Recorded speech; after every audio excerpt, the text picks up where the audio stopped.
Hello and welcome to another episode of Acciopolitics, a Harry Potter reread podcast that focuses on politics in the wizarding world. As always, I am one of your hosts, Adri, a recovering English major who is very tired today.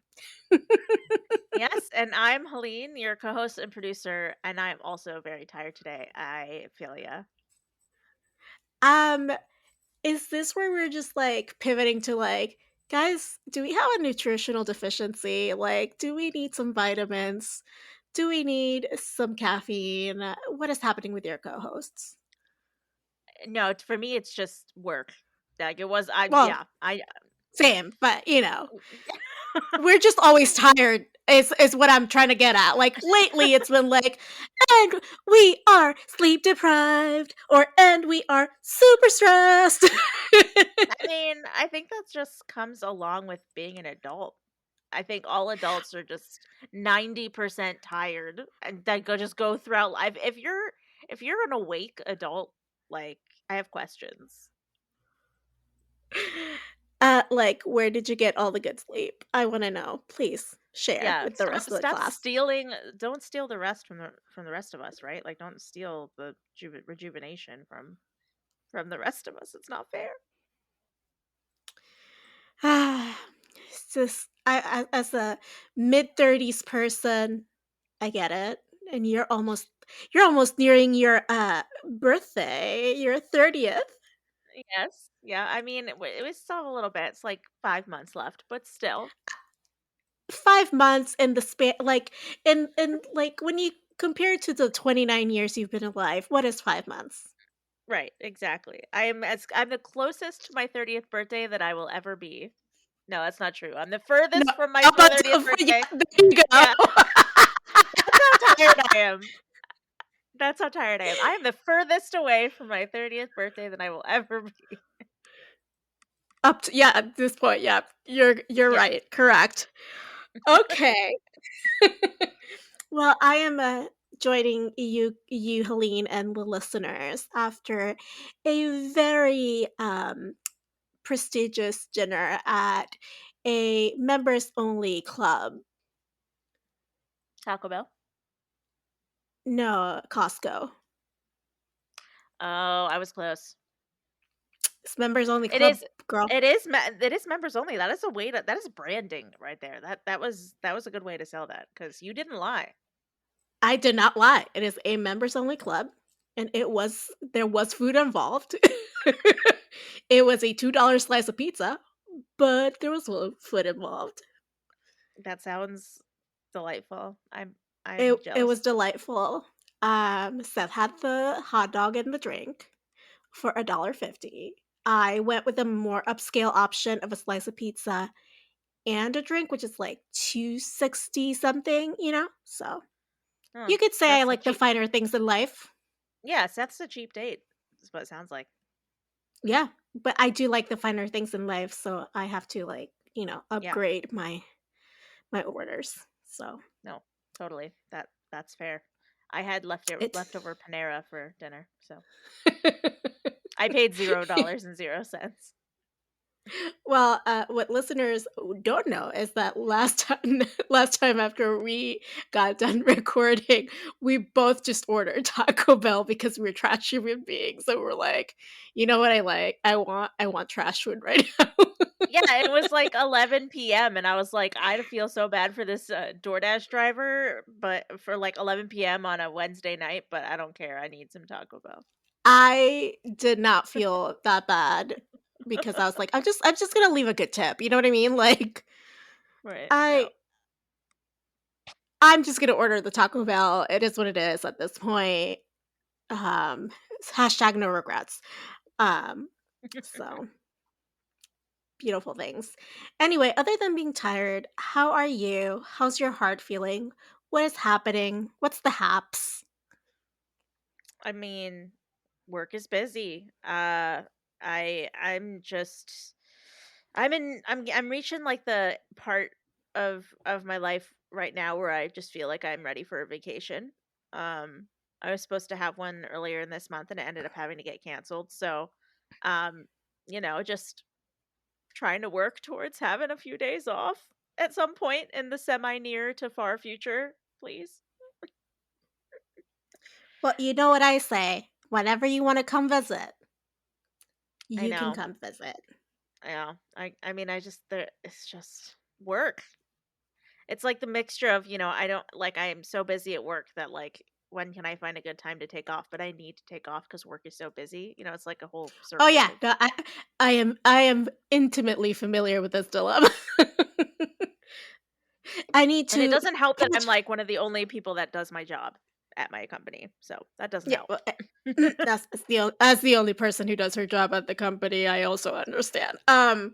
currently. So I it's hard because you wanna be, like, a super productive human being, but also, like, where's the work-life balance? But also there are projects going on that need your attention, but also there's life. But also, what if you get sick and you need to use your vacation days for sick days if, there's no distinction, like in my case, like when I got COVID. But also it's just too much, like That's being an adult sucks, guys. Moral of the yeah. story, being an adult, don't do it. If you can avoid it, don't well, I mean, don't take measures into doing like extreme things to not grow any older than you are now, please. But if you can stay a kid forever, then do that. But also don't do it in the way that the cast of Southern Charm does it, like from, the prestige network TV that is Bravo, where it's like these 40-year-old men who basically act like frat brothers. Please don't do that either. I don't know. Like, is there a way to do like adulthood with some whimsy and also semblance of work-life balance? And if you have that, please bottle it and sell it to me because I need it. Yeah. Same. Where's my trust fund when I need it? Anyway, this is not what we're going to talk about today, actually, Helene. We are going to talk about chapter Bending Weather, or chapter 29 of Harry Potter and the Deathly Hallows, titled The Lost Item. So, can you enlighten us as to what happens? Yeah, so this is the one where the trio follow Neville through the passageway from the Hogshead back to Hogwarts and are regaled with harrowing stories about what has become of the school since their absence. They are told of students being tortured as the fascist regime of Death Eaters gain power over Hogwarts. And once they arrive in the room of requirement, they are met with a large group of former DA members who are excited to see them and fight back against the evil forces at play. Much to Harry's dismay, even more of his friends show up, expecting to be let in on their plans to defeat Voldemort. And yes, for some reason, Harry was upset about that. After some convincing from Ron and Hermione, Harry finally allows them to try and help, and they lead them. They lead him to the lost item of Ravenclaw, which he thinks might be another Horcrux. Harry and Luna sneak into the Ravenclaw common room to see what it looks like, and we end on a cliffhanger where Harry is ultimately caught by the Carrows, but we Yeah. don't know what is to become of him after that. Yeah, as someone who has never read the books or watched the movies, I don't know what happens. Yeah. Well, the Carrows aren't in the movies, but yeah, yeah, no Yeah, idea. but how would I know if I never watched the movie, Helene? Exactly. Right. Livy is Uh, not happy back there. Poor girl. she just learned that the Caras are not in the movies. Thanks, Yeah, Helene. she's really upset about it. I'm sorry. I should have like broke the news a little bit easier to her. I'm not sure if the mic is really picking it up for the recording, but listeners, my daughter is screaming her head off upstairs. Yeah, yeah. I usually can't hear her, but this time I got her loud and clear. She's got her mother's lungs. Yep. She's a podcaster, all right. Oh yeah, we're gonna make it happen. She's going to inherit the empire. Yeah. Well, that's a good thing I'm not having children, or else I'd fight you for that. No, I would definitely split it 50-50 with you for our heirs. That's very Albus kind of could you. have half of it, or Lily. Albus and Lily are really gonna need it when I'm gone. You're right. It's good thinking. I mean, we could leave it as like a trust fund for the kitties and have like an executor of the trust. Yes. They can be the CCOs, the chief cat officers. Yes, the CCOs. Love it. Anyway, succession planning aside, when you read this chapter, did you waver onto like what politic you were going to assign to it? Tell me all about it. Yeah, I did kind of go back and forth a little bit. I ended going with indoctrination. I did like waffle a little bit with maybe doing fascism because Uh-huh, uh-huh, uh-huh. honestly, there's some good examples of fascism in this chapter. However, since the chapter um, centers around Hogwarts specifically, I decided to go with indoctrination because the definition of indoctrination is the process of teaching a person or group to accept a set of beliefs uncritically. Um, so basically, it is fascism, but within like a specific educational setting, sort of. Mhm, mhm, mhm. It's educational fascism is what it is. Um, but basically, so by taking over Hogwarts, which is the one major wizarding school in the entire UK, the Death Eaters use their newfound power in the setting of education to indoctrinate their current students by becoming, or to indoctrinate the current students into becoming little mini Death Eaters. And that's basically what they're trying to teach. And then obviously anybody who doesn't follow or like is resistant to being taught these things and being um, you know indoctrinated is tortured. So instead of deciding to give the students of Hogwarts a well-rounded education, which is the standard at Hogwarts up until this point, um, they've started to warp certain classes and um, syllabuses and well syllabi, I don't know. Syllabi, Lesson yes, plan, correct. yeah, lesson plans to fit their specific beliefs and methods. So instead of defense against the dark arts, they just teach dark arts, and then they use that class as an opportunity to recruit more Death Eaters by letting the ones that are willing to cast things like the unforgivable curses, letting those willing participants do that, cast unforgivable curses on those who are unwilling. They're in turn torturing them. And instead of learning about Muggle customs and history in Muggle studies, which is what it was like known for, they've altered that subject to teach wizards not to trust Muggles and spread their, propaganda, their harmful misinformation and propaganda against Muggles in that class. So Well, yeah, and yeah, not only propaganda, but like othering, like that propaganda is incredibly othering of muggles, and saying that they're beneath them and basically just subhuman species, right. right? So that's just super harmful. uh like, not that the other propaganda is never not harmful, but like, you know what I Right, right, mean, right. like Yeah, yeah, yeah. incredibly harmful, Yeah, especially and to those people who come from maybe muggle backgrounds. exactly. Yeah. So I did choose like the explanation of what Muggle studies has become as my quote. So we can get into that a little bit more granularly when I get to that. But yeah, those are the main examples of indoctrination. But I would assume that many of the other class subjects have been affected as well, even though like they do have like some of the original teachers around. They don't just have Death Eaters teaching every class. um Mhm. but so like I think McGonagall still teaches transfiguration, and like Flitwick still teaches charms, so those classes will probably remain I unaffected in mean, terms of their course load. they probably couldn't find enough like Death Eaters to take on all the posts at Hogwarts plus the Ministry of Magic that they required to like have Yeah, control, so they just had to make strategic decisions.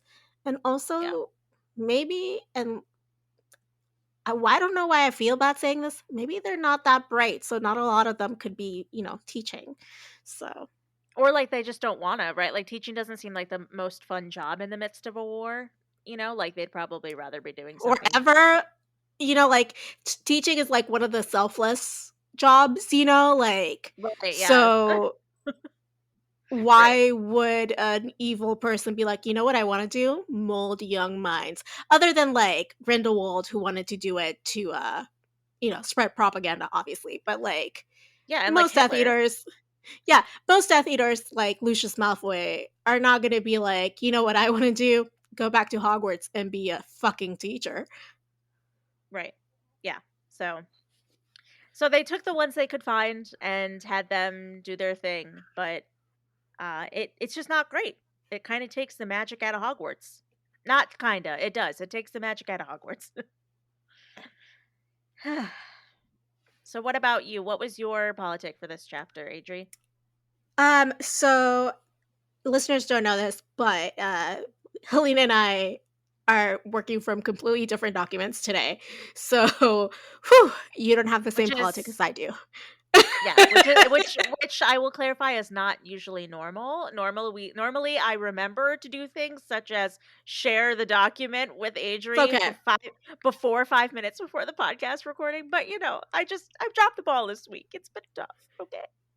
It's okay. I didn't mean to out you. You're fine. No, it's fine. It's fine.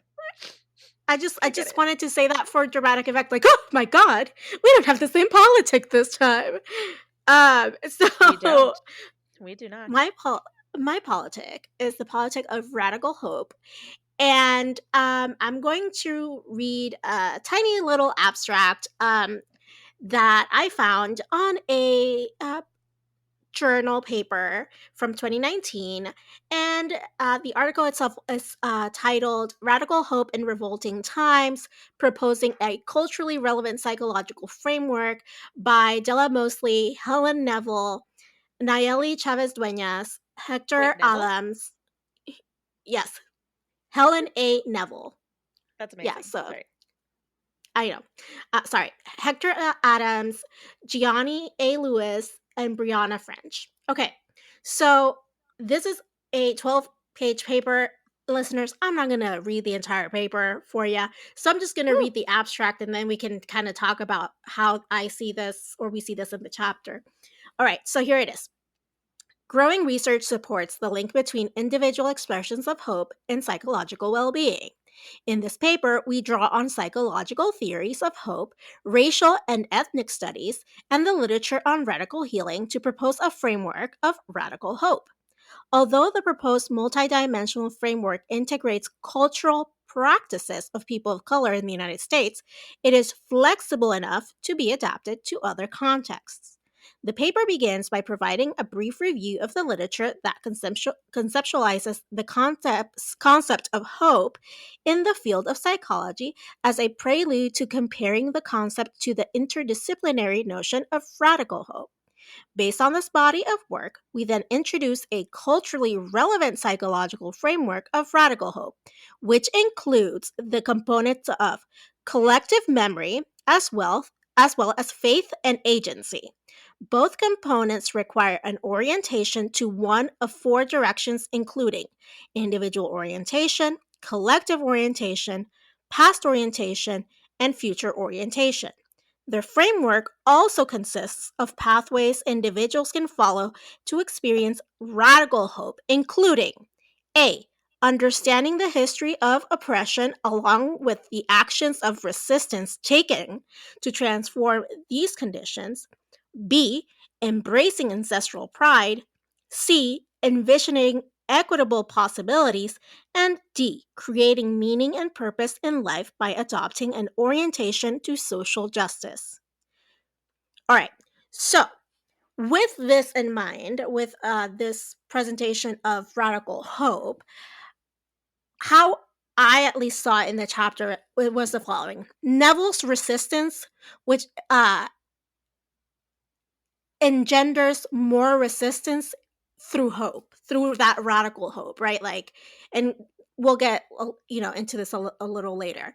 So this comes from a place of known privilege, but it doesn't mean that there is no harm done to the person resisting. So like we can see on Neville's body the effects of his resistance, but it is his radical hope that makes him continue going and like putting hope in the hearts and minds of those around him. Now, does this mean that he's just going to be a martyr to the cause indefinitely? No, he knows exactly when to kind of pull out of that situation, right? Um, the room of requirement, I was thinking about that as a physical manifestation of radical hope, like when everything kind of seemed lost to maybe an outsider, Neville was able to find a place in the room of requirement that can, meet his needs and the needs of that community, that requires, help collectively. Then also radical hope as a way that Hogwarts rebels, right, are building community, and they build that community around a shared set of values, and they help each other like build this community within the room of requirement that has everything that they need. Like they didn't even have bathrooms until the girls showed up. Like that's hilarious to me. Neville's grandma as an example of both radical hope and when the authors of this paper talk about embracing ancestral pride, how like Neville is so proud of his grandmother who is basically an ancestor, and like how his grandmother is like, you are your parents' son. That is also like the idea of embracing ancestral pride. Like he's like, yes, I Yeah. am making my parents proud. And finally, Harry trusting and being kind of open and vulnerable with the other members of Dumbledore's army and asking for help, maybe his arm was twisted a little bit, is a sign of radical hope, because there's that moment where he's like, no, but Dumbledore trusts Snape, and then he turned on him, but also, what am I supposed to do? I have to trust people. So that is his act of radical hope. So that's where I was thinking about it. Yeah. Yeah, definitely lots of proof, and you had lots of facts and data to back it up just like you always do. Nah, Can count can just count sad on you. guys. Yeah, I like it. I like it. No notes. All right. No notes. Okay, so tell me about your quote because I want to listen to it and get talking, get gabbing about it. Yeah, so this is the quote that I chose. Alecto, Amicus's sister, teaches Muggle studies, which is compulsory for everyone. We've all got to listen to her explain how Muggles are like animals, stupid and dirty, and how they drove wizards into hiding by being vicious toward them, and how the natural order is being reestablished. I got this one, he indicated another slash to his face, for asking her how much Muggle blood she and her brother have got. And that's it. Mm-hmm. Um, that it's just like I just like reading this chapter for the first time like in this lens. I was just like, how did I not realize how like awful these things, like she is going to the extreme when explaining what's going on at Mm-hmm. Hogwarts. Like it's not even like she's not even alluding vaguely to like bad things. It's like this is the worst that I feel like we like it's just bad. It's just really bad. Um it's not even like a hidden metaphor anymore. It's just like this is Nazi Germany. Like like this is a fascist regime. This is like this is the worst type of propaganda that you could possibly see Well, it's taught in getting schools. it's giving to me what it's giving an excuse to enslave non-magical humans. Uh like Yeah. that's basically like, to me that would be the end result of all this indoctrination, is to create a society where like wizard supremacy is in full effect and they have enslaved um muggles or non-magical humans Yeah. to do their bidding. I mean, it got me thinking cuz like you know, imagine you're a parent of a kid at Hogwarts and they come home during break and they're oh, what did you learn in school this semester? "Oh, I learned that muggles are stupid, dirty animals who just wanna kill us." And Yeah. it's like, even if I was pureblood, like, even if I was a pureblood family, I'd be like, "What the fuck? I'm taking you out of that school right now." Like, how are there people still sending and then I mean, like, so first my first thought was, how are people still sending their children to Hogwarts where they're not only being taught like this awful stuff, but if they speak up at all, they're literally physically getting tortured and like literally like physically abused, like fully like Neville they make it a point many times throughout this chapter to talk about the many physical injuries that Neville and Seamus and all the students that are still at Hogwarts currently have. Like Mhm. bruises, gashes, like it's awful. And so like even just like coming home for a break and your kid is literally looks like they should be in the hospital. So Mhm. my first thought was that, but then I was like, well, maybe the fascist regime is so embedded in the wizarding culture at this point that like the parents face retaliation from the Death Eaters if they don't send their kids to Yeah, Hogwarts. that's exactly what I was thinking. And also, the other thing that I was thinking, honestly, is that probably the parents were thinking, like, what if let's just send the kid to Hogwarts so basically there's like a semblance of normalcy in their lives and they're not like having to stay home and be like further ostracized from their friends or whatever, like on top of No. like the retaliation. Yeah, no, if I was a parent, I'd be like, you can go without going to school for a year if it means that you don't get physically tortured. Oh no, I understand the torturing. I meant Yeah. the the curriculum. Like, why would you send your kid to Hogwarts if you knew that was happening? Well, they didn't know it was happening until like it was too late, probably, Yeah. I mean, until Christmas break.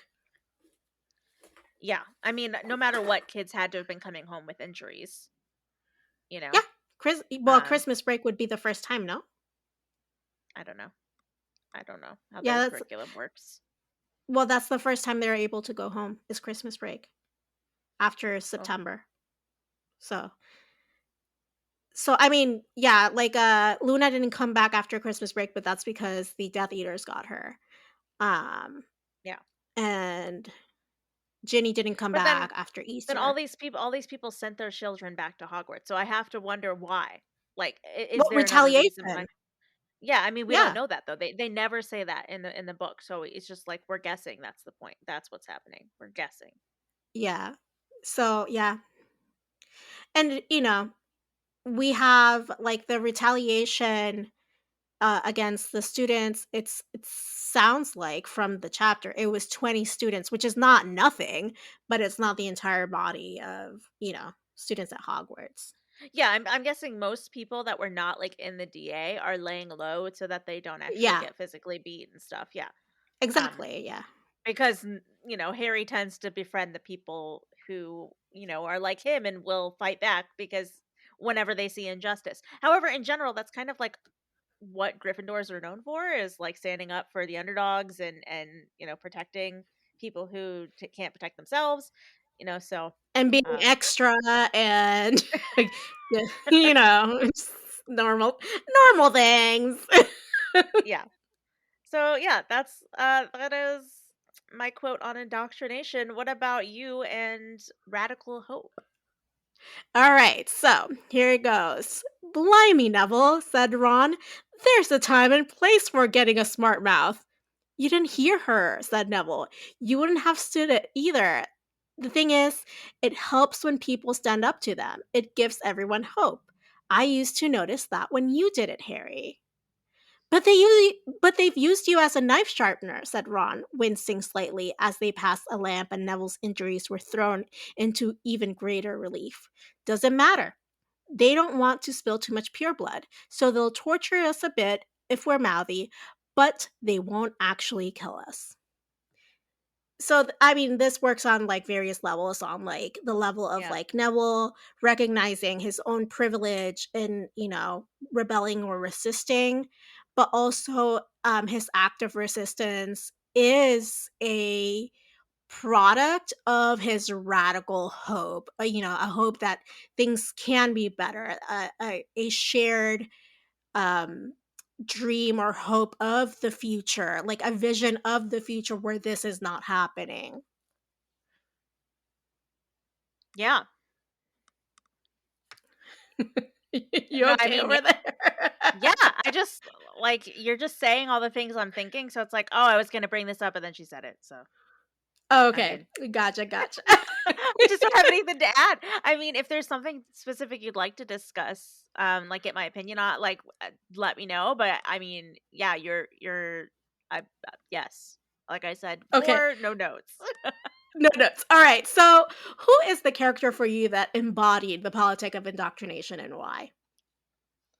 For me, it was the Caros. I believe so we know from the quote that Electo, um, the sister, is teaching the Muggle Studies class, and I can't 100% remember, even though I read this last night, but I think it was Electo or it was Amicus that was teaching dark arts.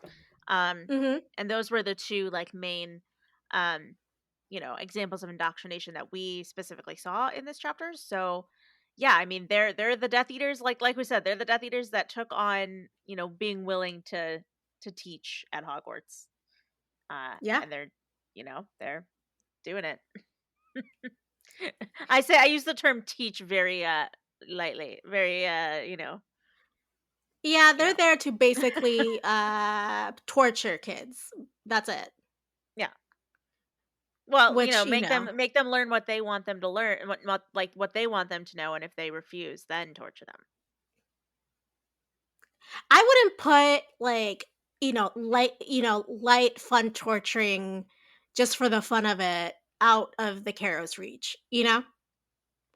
Yeah, but I bet they wouldn't torture like Crab and Goyle. Like they talk about how Crab and Oh, Goyle like no, but are but loving. those but those are the homies, dude. Like it's not Well, yeah, but like those are it's the people. students that are like actually enjoying the lessons and like partaking in the lessons.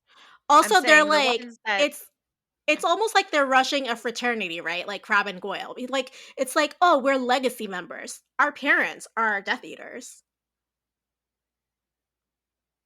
yeah, yeah, yeah, yeah, So, of course they're not going to get tortured. right. Yeah.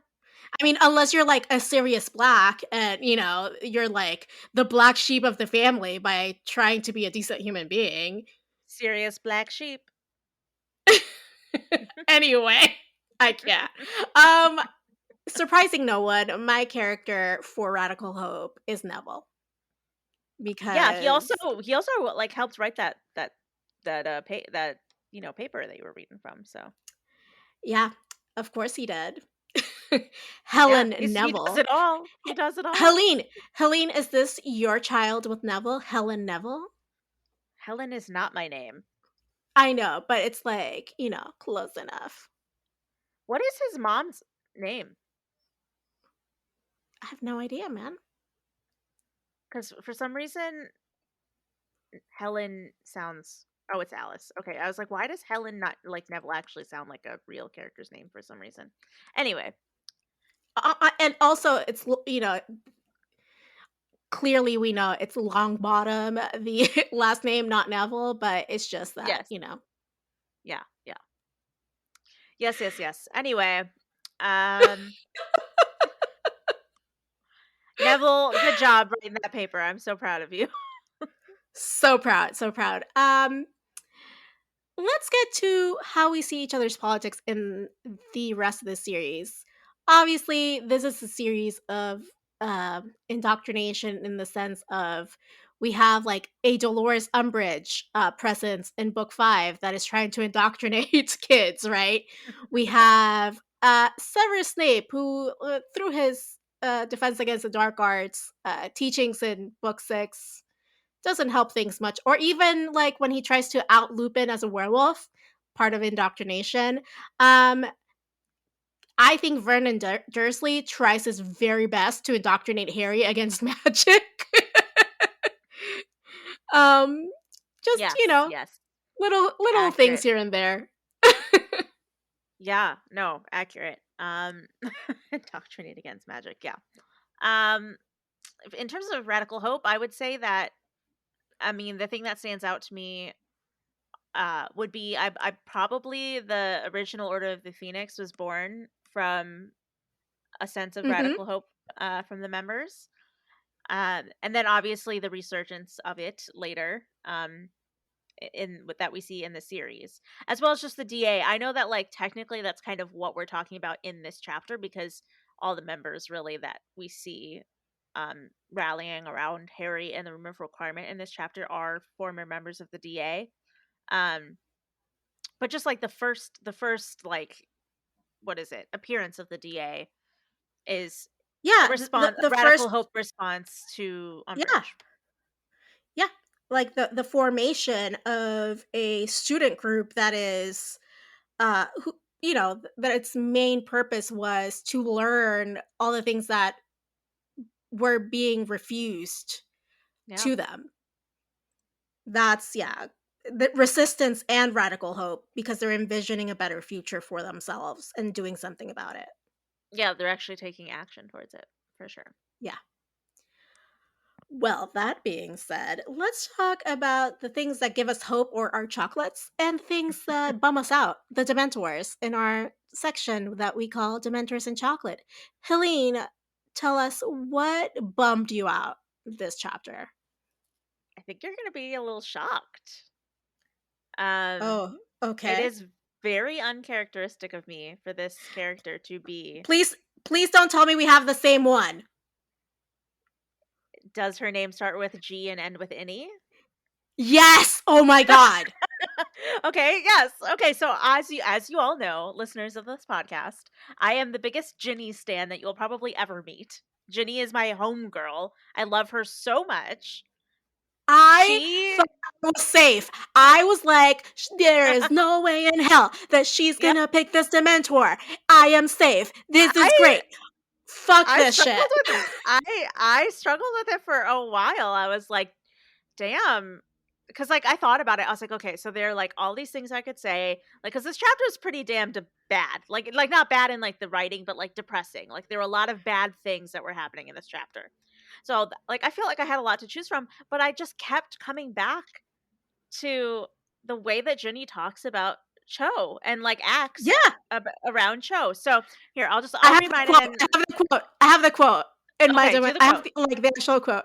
Cho had got to her feet, but Ginny said rather fiercely, "No, Luna will take Carrie, won't you, Luna?" With all that's so I'm thinking, with all that's happening, we're Yeah. really going to go for Ginny's fucking jealous? Yeah, and obviously so like I'll preface like this was bad writing. Like this I don't think that like I just think that this is uncharacteristic of Jenny. Okay? That's Like my thought too. Yeah. yeah. Like I think that the author just like did a bad job here. Like I honestly like it's not the character and that's why it pisses me off so much. So basically like I wrote this is my notes. I wrote my notes. Girl, you know he loves you and him and Cho haven't been a thing for 2 years. Now is not the time to get territorial.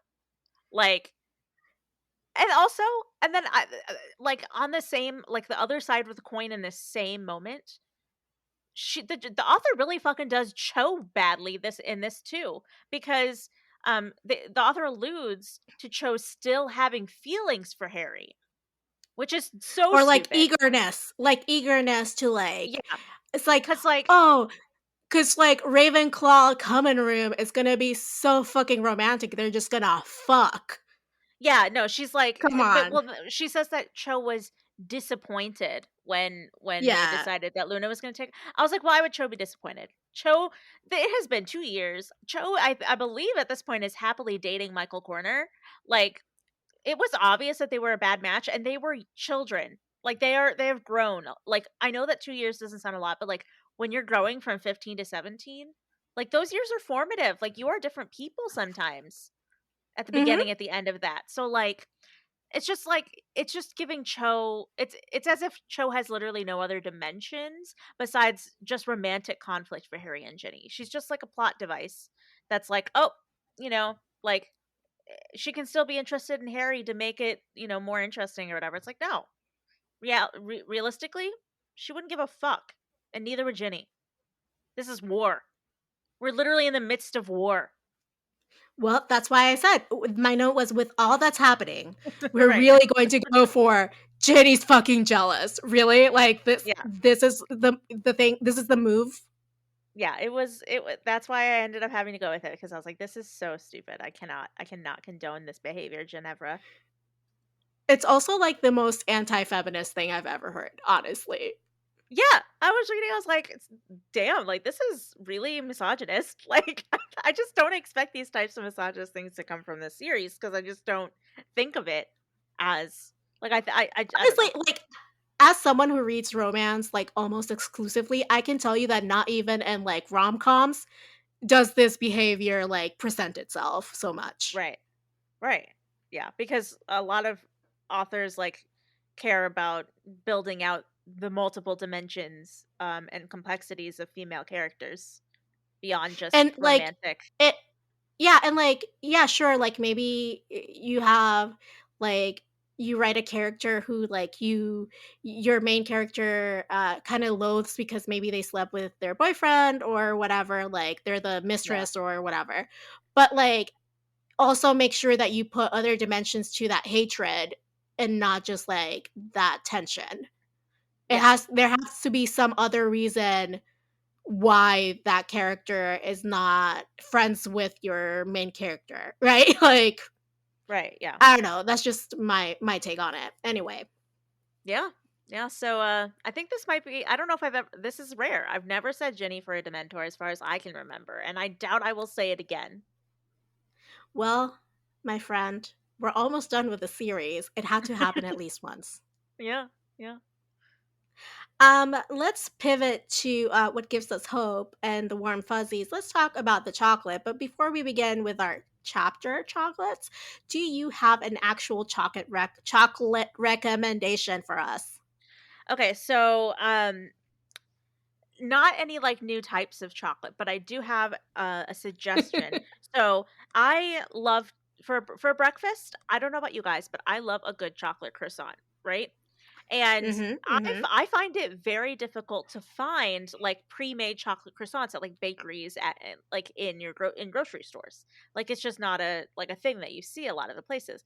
So I eventually got so sick of just not being able to find any damn chocolate croissants that I decided I was going to make my own, and they're perfect, and I want to tell you what I did. Okay? So, all you have to do, it is so simple. If you ever want to have your own chocolate croissants for breakfast, you buy Pillsbury crescent rolls, preferably the buttery flavor, the one that is like buttery, not the original and not the Hawaiian sweet or whatever. Get the Mhm. buttery crescent rolls. And then you buy little tiny snack sized Hershey's bars and you Mhm. just roll them up. You roll them up in the crescent rolls. It takes 10 minutes in the oven and you have chocolate croissants for like, a week to 10 days. And they're great. You throw them in the microwave for 10 seconds in the morning and have it with your cup of coffee, like chef's kiss. Highly recommend. Okay. I'm wondering if I could just do it with Nutella instead. You could. Yeah. I'm a huge Hershey's fan. I know that a lot of like people in the UK and stuff think that Hershey's is disgusting. I love Hershey's, like plain milk chocolate. So, I tend to No, go it's that fine. It's route. totally fine. But I'm yeah, just a whore for Nutella. Like you Nutella and probably could I, you yeah. know? Yeah, you probably could do that. I have not tried it, but I'm sure it works just as well, if not better. Okay. Well, thank you for that. I want to shout out the Trader Joe's chocolate chip cookie dippers with like the chocolate on the Ooh. back. Mm. They're good on their own. They're good straight out of the freezer, Ooh. by the way. Like you Weird. just like you wrap them in foil and you put them in Mhm. pop in the freezer for like half an hour, and then the Yeah. chocolate gets all like the chocolate is thin enough to where it's like cold and like hardened, but not like to like break your tooth.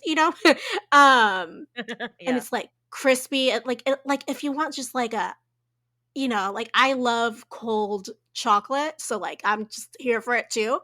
Mhm. And they're good dipped in milk. Like it's the most versatile chocolate chip cookie you can ever hope to Well, find. I plan to make a trip back to Trader Joe's very shortly, and I will look out for those. for Yeah, sure. so, Trader Joe's has some of the best desserts, Trader like, Joe's is bar just none. like Trader Joe's is just like boss. Like they win. They have the best everything. I haven't like found a loser at Trader Joe's yet. Um, Also honorable mention to the, Lotus Biscoff cookie butter, um, ice cream bars, Oh. which are basically like a Magnum ice cream bar, but instead of, like, you know how Magnum has, like, the ones with, like, caramel and then chocolate on top? Imagine instead of caramel, like, the, like, crispy cookie butter, and then that dipped in chocolate. Mm. Yeah.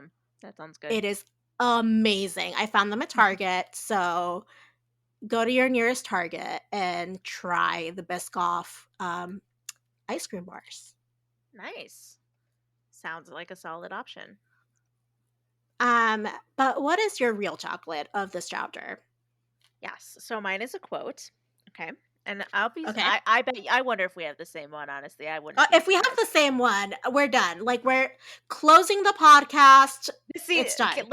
listeners, this is why we usually work out at the same doc because I don't know if you've realized, but Adrian and I have the same brain. Like we 99% We of the time we we have the are same. redundant. We are redundant is what we are. So yeah, if we don't do it in the same doc, like doing it in the same doc makes it so that one we can look at the other one and be like, okay, they did this. I cannot do this. We have to have different things. Anyway, I'm gonna read mine. I would be not shocked in the slightest if yours is the same. Okay. That's when they decide that's when they decided there was only one way to stop me, I suppose. And then they went for Gran. They what? Said Harry, Ron, and Hermione together. Yeah, said Neville, panting a little now because the passage was climbing so deeply. Did we have the same one? We have the same chocolate. Well then, I told you. I told you I wouldn't be surprised. Yeah. Yeah. Let me finish the quote and then we can Sorry, sorry. I'm so sorry, no, I mean listeners, that you had to listen to my terrible maniacal laugh of like exhaustion and like, are you fucking kidding me? So it's sorry. just, I mean, like I said, I would not surprise in the slightest. Yeah, said Neville, panting a little now because the passage was climbing so steeply. Well, you can see they're thinking. It had worked really well, kidnapping kids to force their relatives to behave. I suppose it was only a matter of time before they did it the other way around. Thing was, he faced them, and Harry was astonished to see that he was grinning. They bit off a bit more than they could chew with Gran. Little old witch living alone, they probably thought they didn't need to send anyone particularly powerful. Anyway, Neville laughed. Dawlish is still in St. Mungo's, and Gran's on the run. She sent me a letter. He clapped a hand to the breast pocket of his robes, telling me she was proud of me, that I'm my parents' son, and to keep it up. Yeah, so same chocolate.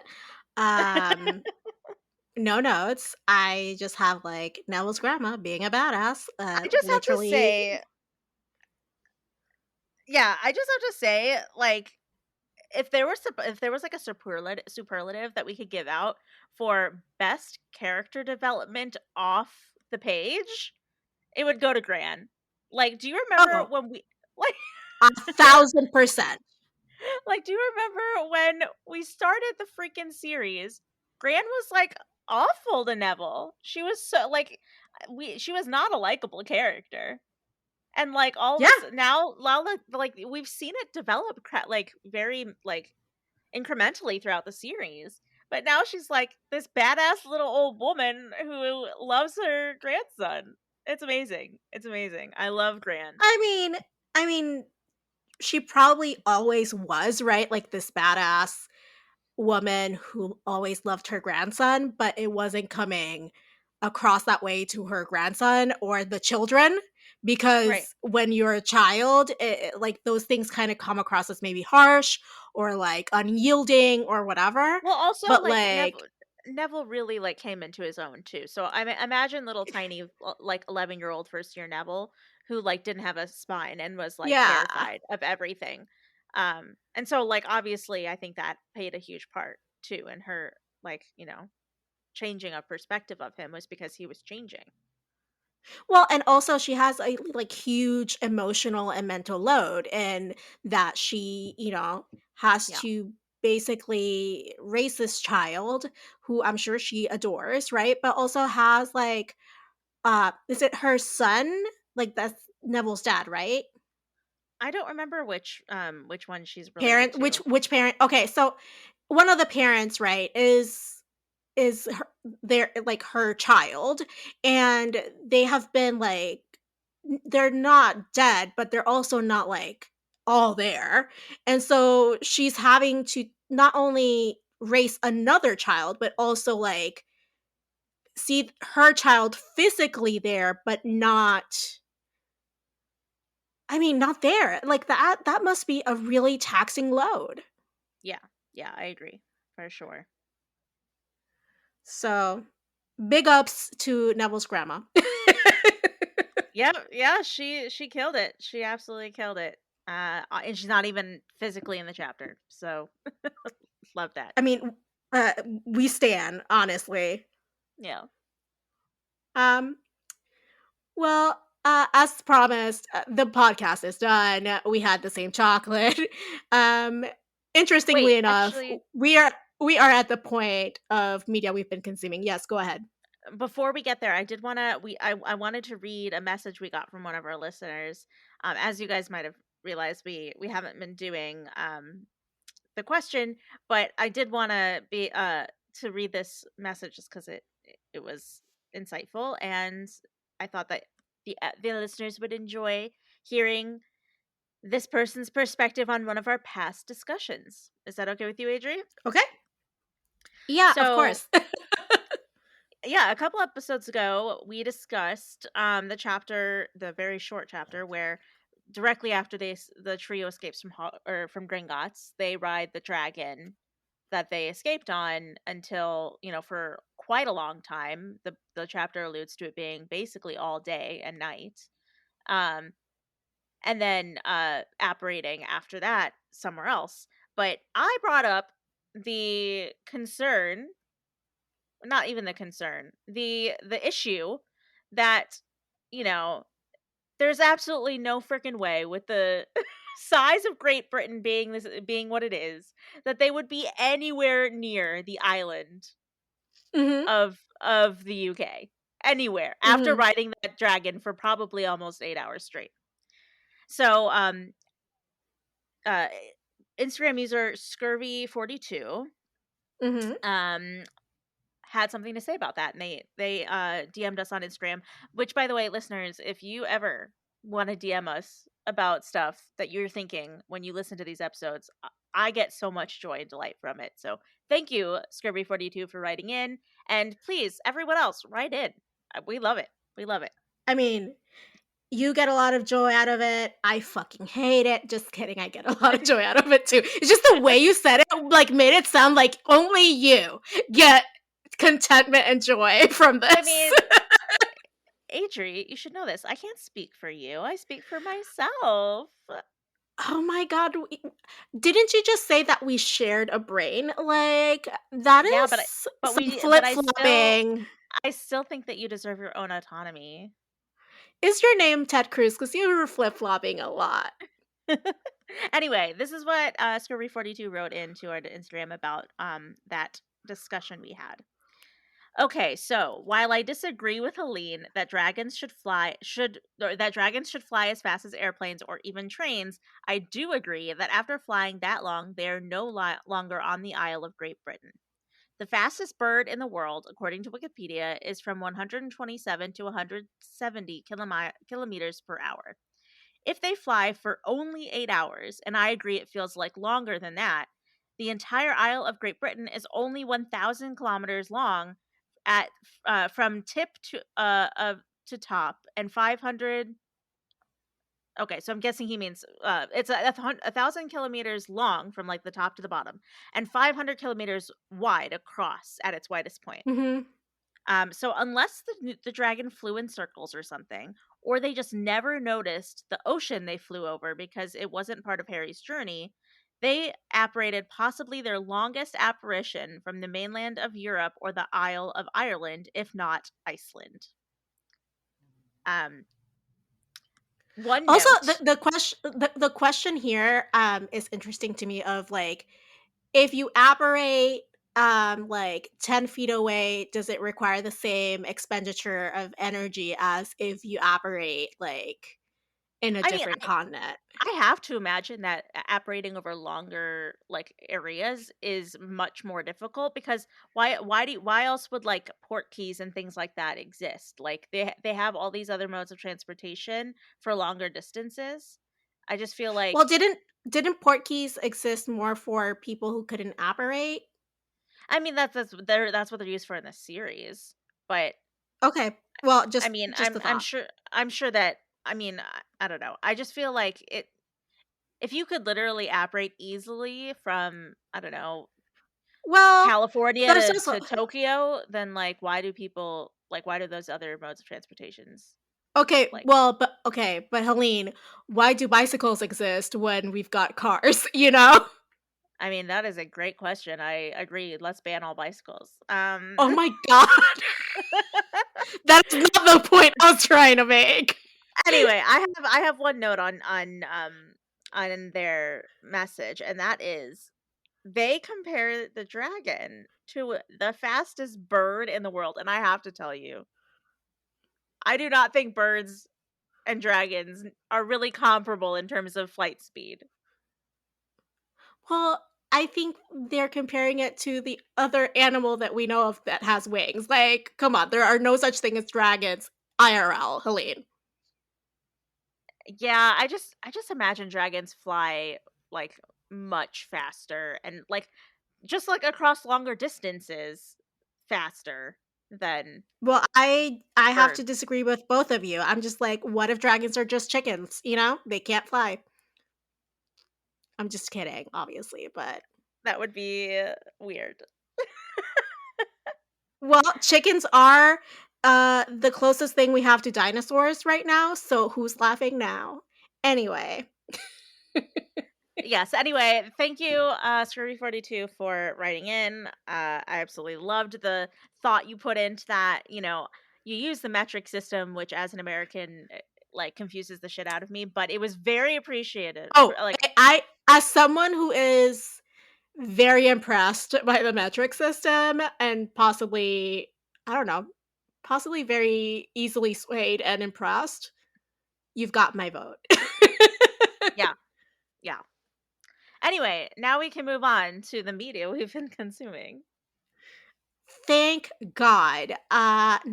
Just kidding. Um, Helene, tell us all about the media that you've been consuming outside of the Harry Potter universe. Yeah, I started the show Psych Ah, per love per my that show. sister's recommendation. Yeah, she was Love that show. um I What a I couple finished balls. yeah. Yeah, I finished what I had been watching, and, like, Last of Us was over, and really what started it was that I saw the news that they're making a Monk movie. Um, Ooh. and I finished Monk earlier this year, and I thoroughly enjoyed it. And my sister and I had talk about it a lot. And so I sent her the news that they're making a movie that's going to be on Peacock, and it's going to apparently cover Monk during the pandemic, which will be really interesting, I think. Mhm. Um, and she was like, "Oh yeah, by the way, you should watch Psych. I think you'd really like it." And, like, she was not the first person to tell me to watch it. There were many, many people who have tried to tell me to watch it, and so I was like, "You know what? I'm not watching anything right now. I should start a new show anyway. I'm gonna watch it." So yeah, I'm, like, in season 2. I'm liking it. I think my main issue though is, like, why does he have to lie about being psychic? Like, why literally can't he just, like, you know, be, like, super perceptive? Like, just tell them that he's super perceptive and he uses, because, like, I just don't understand the logic behind, like, pretending to be Because psychic. it's a comedic device, Helene, I know, it's just because of like plot reasons. it's just and, like, I just don't find it that believable that, like, a bunch of, like, detectives would, like, actually believe that he's psychic, and also that, like, as a police department would actually hire a psychic and take them seriously. Like, I just don't believe it. But it's Well, funny, it's a and good yet show, but it's like and yet some police departments do hire psychics. Yeah, And I guess, yet like, I just feel like it would make more sense if he was, like, a savant type of which he is. Like, if they just, like, if he was if they used him as a consultant because he's the most he has, like, a photographic memory and, like, a spatial oh, memory, and he have you ever watched The Mentalist? I think I've seen a few episodes. I think I know what you're talking about. Yeah. So it's based on, like, that same premise that you're saying right now, where it's like he was a fake psychic, but now he's not a fake psychic. He works for the department as a consultant because of his, like, abilities, and also because, like, this serial murderer murdered his family after he made, like, some bogus prediction about him That's on I think TV. I think I have seen that. Yeah. I just feel like there's a way to make that funny and not have him lie about being psychic Well, because it's just a little bit clearly much. so in tone, like, the thing is in tone, The Mentalist is more of a drama than a comedy, Yeah. and I'm just saying Psych is yeah, I know definitely just that. a comedy. Well, yeah, and that's why I said I think there's a way to make that like funny rather than just like being like, "Oh, he's pretending to be psychic and have these crazy visions." Like it's fine. Obviously, like people really really like it. It has like I think 8 seasons or something and like 3 Mhm. movies. Like the show is really really successful. So obviously people love it. And I'm not saying I dislike it. I just have like small qualms. But I am enjoying it.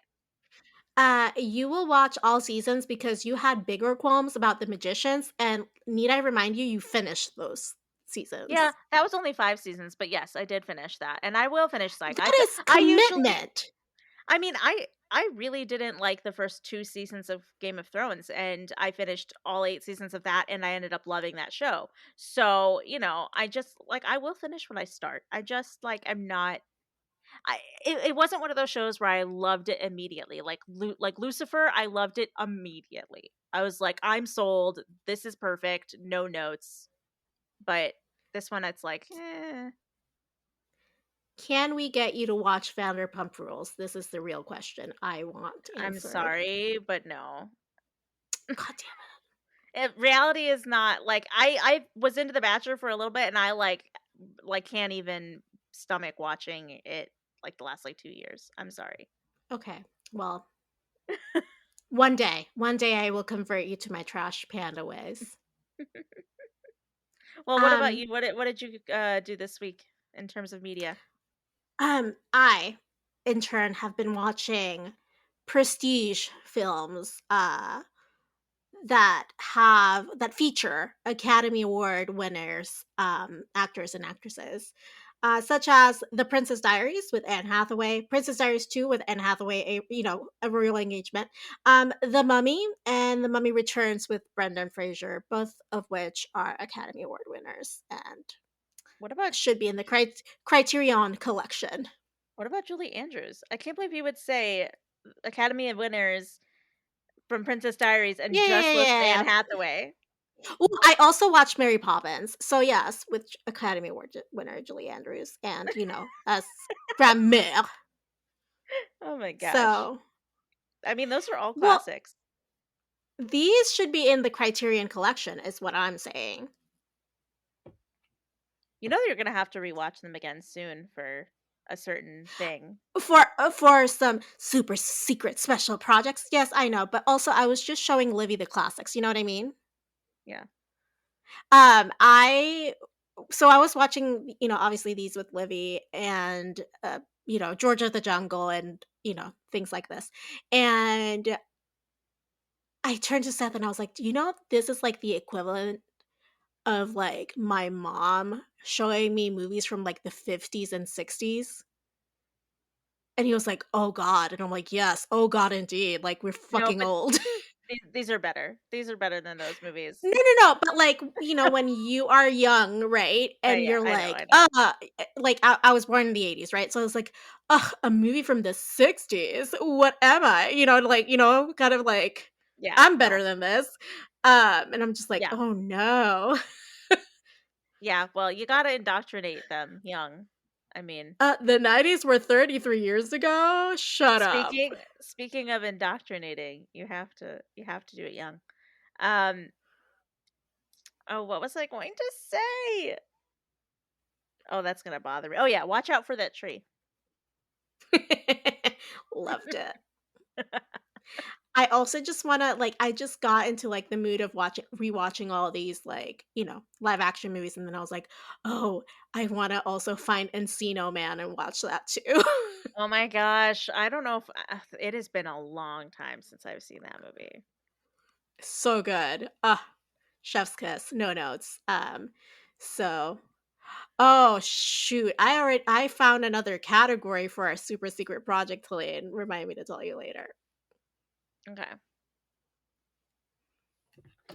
Anyway, so and, like, are we just annoying our listeners now being like, "What the fuck are they talking about, these bitches?"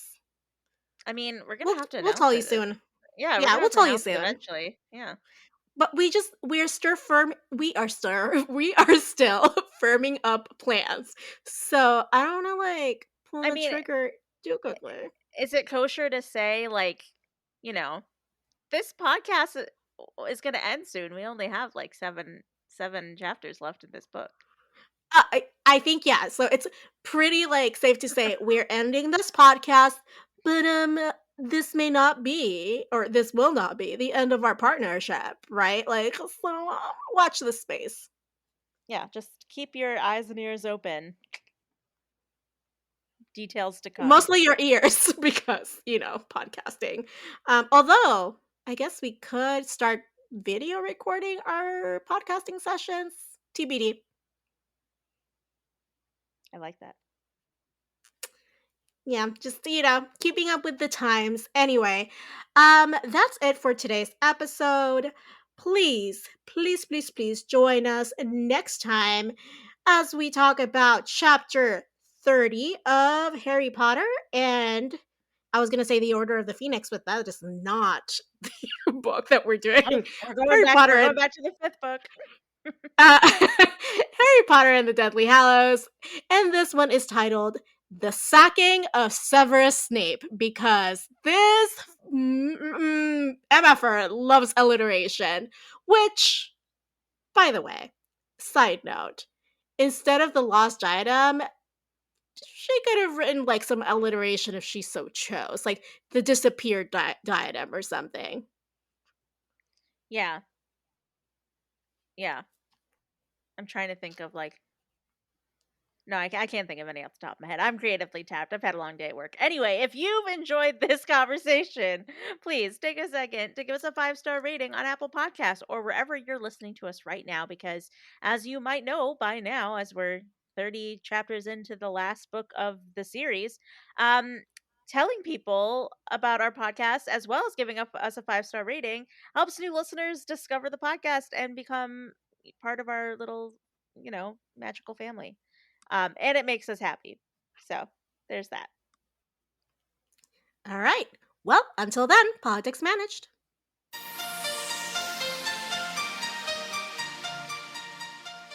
Support this show by going to patreon.com/acciopolitics. Our patrons keep this show going. You can find us online at acciopolitics.com, and we are at acciopolitics on Twitter, Facebook, and Instagram. You can email us your thoughts at info@acciopolitics.com. Leave us a voicemail at 915-996-1699, and you might just hear yourself on the podcast. Adriana Wilson is the founder and creative director of the podcast. Helene Karp is the producer and social media manager.